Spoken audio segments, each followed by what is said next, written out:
हरि ओम. Corona न करोती. योगदास श्री जय गणेश जोशी लिखित आध्यात्मिक लेख क्रमांक 13. न करोती.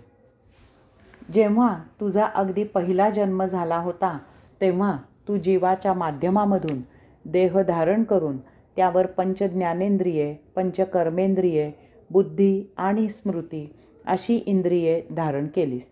परंतु तू मन धारण केलेले नाहीस. पुढे थोडा मोठा झाल्यावर तुझ्या अपेक्षा, इच्छा, आकांक्षा वाढू लागल्या आणि त्या अपुऱ्या राहू लागल्या. त्या स्मृतीमध्ये जतन होताना त्याचे आविष्कार मागे साचले, ते म्हणजेच तुझे मन.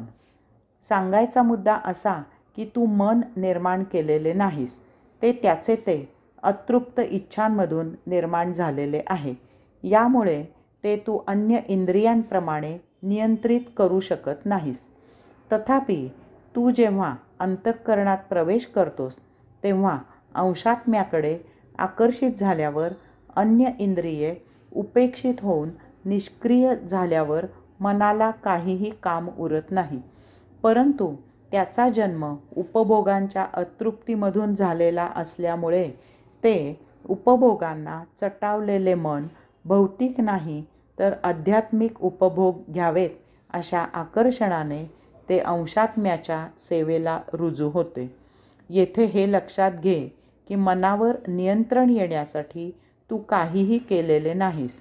अंशात्म्यामध्ये आकर्षित झाल्यावर अन्य इंद्रिये आपोआप निष्क्रिय झाली आणि विनासायास मनही आत्मसेवेला रुजू झाले. लेख क्रमांक 14. न करोती. आता मी तुला एक गोष्ट सांगणार आहे. त्या काळी गुरुकुल पद्धत होती. 8व्या वर्षी मुंज झाली की आश्रमात गुरुगृही शिक्षणासाठी विद्यार्थ्याला पाठवण्यात येत असे.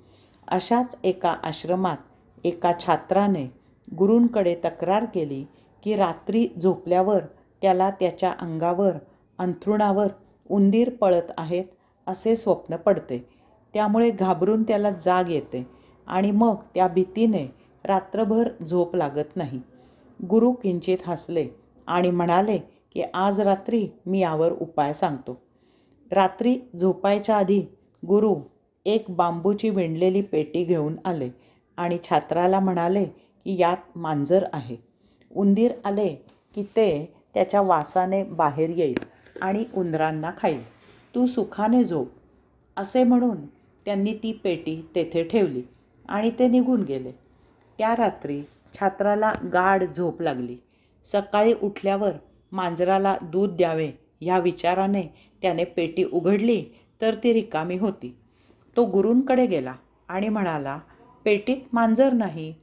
गुरु म्हणाले, अरे, भासमान स्वप्नामधील खोट्या उंदरांसाठी मांजरही खोटे होते. तुझ्या मनामधील भास ज्ञानाने समजून घे, म्हणजे तुला आता असे स्वप्न पडणार नाही आणि झोप लागेल. हरि ओम.